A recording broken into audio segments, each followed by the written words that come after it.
નમસ્તે. ધોરણ 12 રસાયણ વિજ્ઞાનના પ્રકરણ 12 આલ્ડીહાઇડ, કીટોન અને કાર્બોક્સિલિક એસિડમાં અગાઉ આપણે આલ્ડીહાઇડ અને કીટોન સંયોજનોનું IUPAC નામકરણ અને પ્રાથમિક પરિચય મેળવ્યો.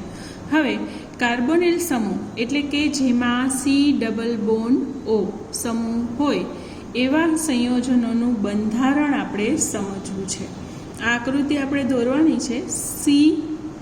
સિંગલ બોન્ડ O, પાછળના અહીંયા sp2 સંકૃત કાર્બન છે, આ સિગ્મા બંધ છે. આ ઓક્સિજન અને કાર્બનની બંધ બનાવવામાં ભાગ ન લેતી કક્ષકો છે. જો અહીંયા જોશો C single bond O sigma બંધ છે, બીજો બંધ છે એ પાઈ બંધ છે દ્વિબંધનો, અને પછી એનું જ્યારે રોટેશન એટલે કે આલ્ડીહાઇડ અને કીટોનના કાર્બોનિલ સમૂહમાં આવેલ C+O બંધ કે જેમાં એક સિગ્મા બંધ છે અને એક પાઈ બંધ છે. આ દ્વિબંધ છે તો એમાં એક સિગ્મા બંધ છે, એક પાઈ બંધ છે.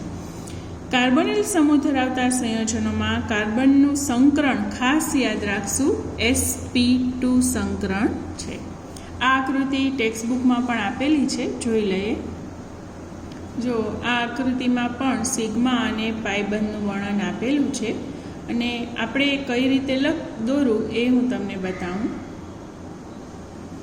sp2 સંકરણ છે, તેથી 3 sp2 સંકૃત કક્ષકો બને છે. કાર્બોનિલ સમૂહ ધરાવતા સંયોજનોમાં કાર્બન પરમાણુ છે એ p કક્ષક સાથે સંમિશ્રિત થઈ ઓક્સિજનની જે p કક્ષક છે એની સાથે સંમિશ્રિત થઈ કાર્બન અને ઓક્સિજન વચ્ચે સિગ્મા બંધ બનાવે છે. કાર્બન પરમાણુની બાકી રહેલ 2 sp2 સંકૃત કક્ષકો ફોર્માલ્ડિહાઇડના 2 હાઇડ્રોજન પરમાણુ વનેજ સાથે સંમિશ્રિત થઈ સિગ્મા બંધ બનાવશે.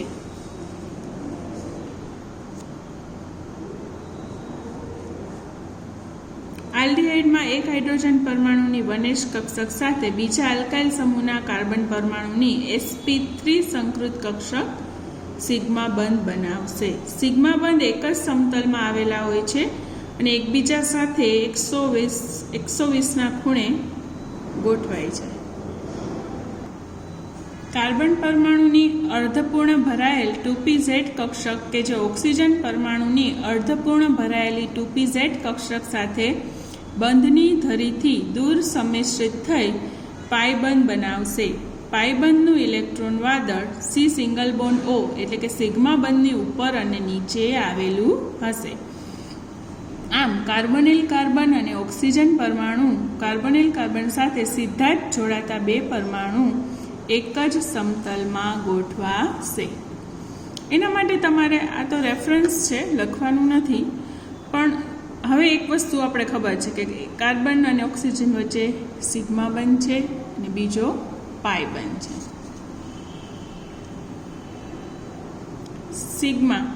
કાર્બન છે એનો પરમાણુ ક્રમાંક 6, એની sp2 સંકૃત એમાંથી ઓક્સિજન સાથે જોડાય છે, અને 2pZ છે, બંનેની 2pZ એ પાઈ બંધ બનાવે છે.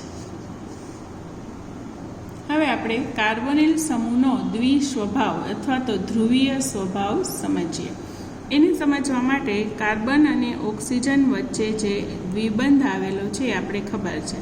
હવે ધ્રુવીય સ્વભાવ સમજવો હોય તો આ બંધને તોડવામાં આવે છે, કાર્બન અને ઓક્સિજન વચ્ચેના બંધને.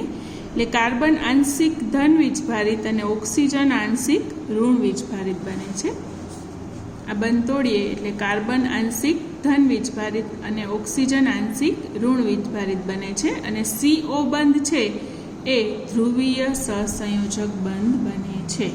એટલે દ્વિબંધમાંના પરમાણુ પર કાર્બન છે અને ઓક્સિજન, તો કાર્બન અને ઓક્સિજનમાં ઓક્સિજનની વિદ્યુત ઋણતા વધારે હોવાથી પાઈ ઇલેક્ટ્રોન વાદળને પોતાના તરફ ખેંચે છે, જેથી કરીને ઓક્સિજન આંશિક ઋણ વીજભારિત બને છે અને કાર્બન આંશિક ધન વીજભારિત બને છે.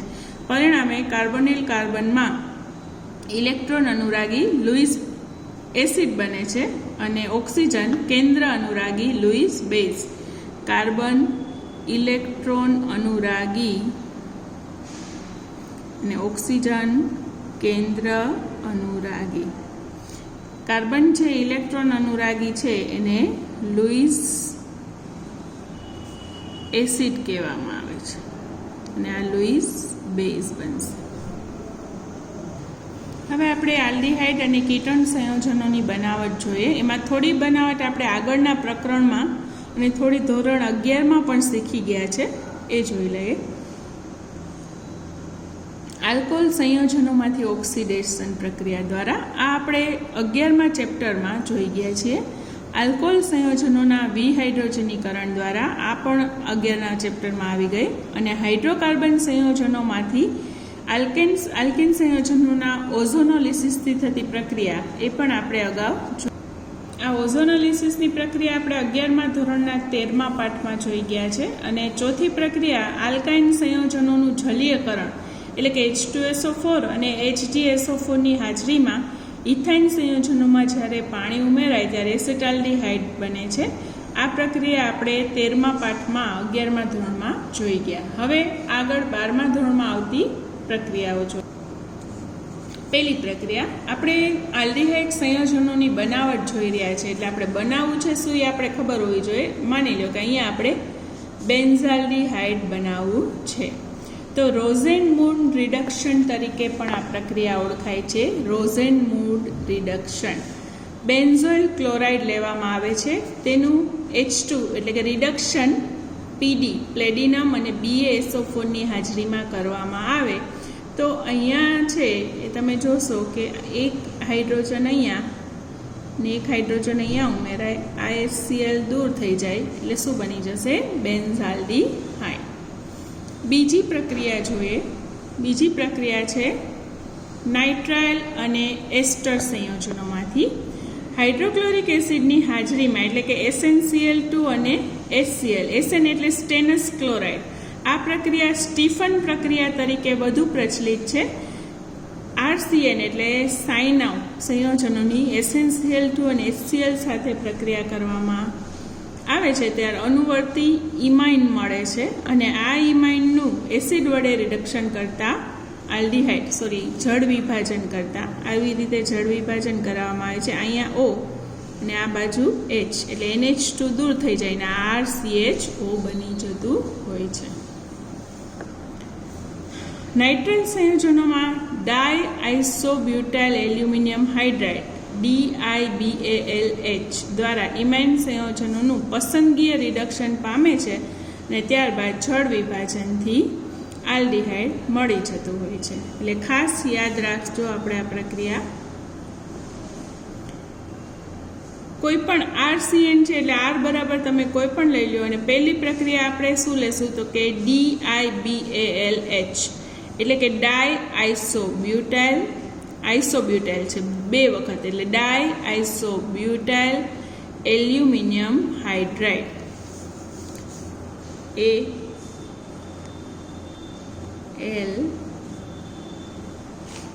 ALH. આ આઇસોબ્યુટાઇલ ગ્રુપ 2 વખત છે એટલે ડાયઆઇસોબ્યુટાઇલ એલ્યુમિનિયમ હાઇડ્રાઇડ. એવી જ બીજી પ્રક્રિયા એસ્ટર સંયોજનોની આપી છે. કોઈ પણ એસ્ટર લઈ તમે અહીંયા R લઈ શકો, કોઈ પણ એસ્ટર એની DIBALH એટલે કે ડાયઆઇસોબ્યુટાઇલ એલ્યુમિનિયમ હાઇડ્રાઇડ ડાયઆઇસોબ્યુટાઇલ એલ્યુમિનિયમ હાઇડ્રાઇડ. અને બીજી પ્રક્રિયા જળ વિભાજન કરતા જે એસ્ટર લીધો હોય તેનો આ રીતે H અને OH સંયોજનો જોડાય અને CHO બની જશે. ત્રીજી પ્રક્રિયા છે હાઇડ્રોકાર્બન સંયોજનોમાંથી. એરોમેટિક હાઇડ્રોકાર્બન સંયોજનો છે એ અલગ અલગ પદ્ધતિ દ્વારા આલ્ડીહાઇડ બનાવતા હોય છે. જેમાં પહેલી લઈએ મિથાઇલ બેન્ઝીનના ઓક્સિડેશન દ્વારા. પ્રબળ ઓક્સિડેશન કરતાં ટોલ્યુઇન અને તેના વ્યુત્પન્નોમાં બેન્ઝોઇક એસિડમાં ઓક્સિડેશન કરે છે. આ ઓક્સિડેશન યોગ્ય તબક્કે રોકવું પડે તો આલ્ડીહાઇડ બની જતો હોય છે. જો આલ્કોહોલનું ઓક્સિડેશન જોયું હતું તો પહેલા તબક્કામાં શું બનતું હતું? આલ્ડીહાઇડ, અને પછી એમાંથી કાર્બોક્સિલિક એસિડ બનતું હતું. એવી જ એક પ્રક્રિયા આપણે લઈએ CrO2Cl2. ટોલ્યુઇનની જ્યારે CrO2Cl2 સાથે CS2 દ્રાવકમાં પ્રક્રિયા કરવામાં આવે ત્યારે એક સંકીર્ણ બની જાય છે, જેને ક્રોમિયમ સંકીર્ણ કહેવાય. ત્યારબાદ તેનું જળ વિભાજન કરતા એસિડની હાજરીમાં બેન્ઝાલ્ડિહાઇડ બની જતું હોય છે. આ પ્રક્રિયાને ઇટાર્ડ પ્રક્રિયા, ખાસ નામ યાદ રાખજો, ઇટાર્ડ પ્રક્રિયા કહેવાય છે.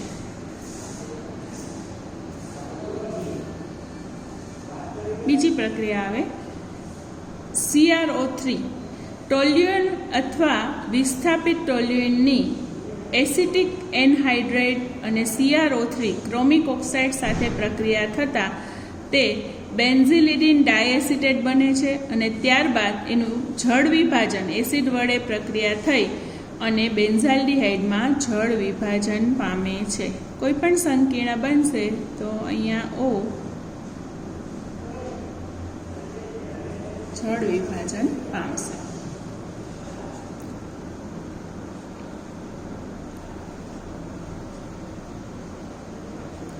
શાખાના ક્લોરિનેશન પછી પણ જળ વિભાજન થઈ શકે છે. ટોલ્યુઇન લીધું, એનું ક્લોરિનેશન કર્યું એટલે બેન્ઝાલ ક્લોરાઇડ મળ્યો, એનું પણ જળ વિભાજન થઈ શકે. આ O અને આ H2 એટલે HCl2 પણ છે એટલે -2HCl દૂર થઈ જાય અને બેન્ઝાલ્ડિહાઇડ મળી જાય. ખાસ અગત્યની પ્રક્રિયા ગટરમાન કોચ પ્રક્રિયા. ખાસ યાદ રાખશું, આ પ્રક્રિયા પૂછાતી હોય છે. જ્યારે બેન્ઝીન અને તેના વ્યુત્પન્નની CO અને HClની હાજરી અને નિર્જળ AlCl3 ઉદ્દીપકની હાજરીમાં CuCl પણ વપરાતું હોય છે. ક્યુપ્રસ ક્લોરાઇડની હાજરીમાં પ્રક્રિયા કરવામાં આવે છે ત્યારે બેન્ઝાલ્ડિહાઇડ મળે છે. ગાટરમાન કોચ પ્રક્રિયા આપણે લખીને પાકી કરવાની રહેશે. હવે કીટોન સંયોજનોની બનાવટ લઈએ. પહેલી પ્રક્રિયા છે એસાઇલ ક્લોરાઇડમાંથી ગ્રિગ્નાટ પ્રક્રિયક એટલે કે આલ્કાઇલ મેગ્નેશિયમ હેલાઇડ. આગળના ચેપ્ટરમાં આપણે ગ્રિગ્નાટ પ્રક્રિયક વિશે ઘણો અભ્યાસ કર્યો. એમાં આલ્કાઇલ મેગ્નેશિયમ હેલાઇડની કેડમિયમ ક્લોરાઇડ સાથે પ્રક્રિયાથી બનતા ડાયલ આલ્કાઇલ કેડમિયમની acyl chloride COCl RCOCl R2CD સાથે પ્રક્રિયા કરતા કીટોન સંયોજનો મળે છે.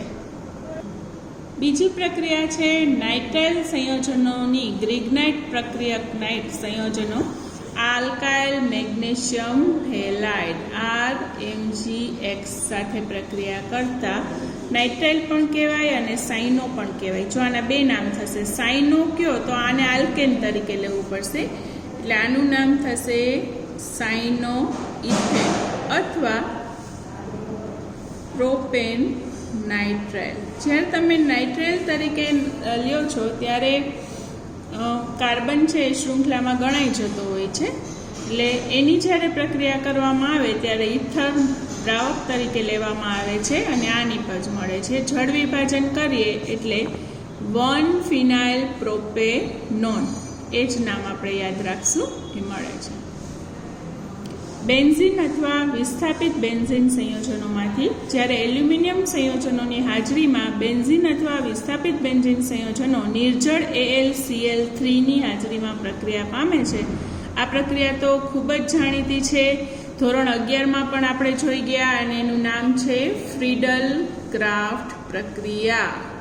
ફ્રીડલ ક્રાફ્ટ આલ્કાઇલેશન પણ થાય અને એસાઇલેશન પણ થાય. આ શું છે? એસાઇલેશન છે. COCl સાથેની પ્રક્રિયાથી મળતા હોય છે. કોયડો 12.1 એમાં દર્શાવેલ પ્રક્રિયકોના નામ જોઈ લઈએ અને લખાણ સંબંધિત પ્રશ્ન. આ આપણું હોમવર્ક રહેશે.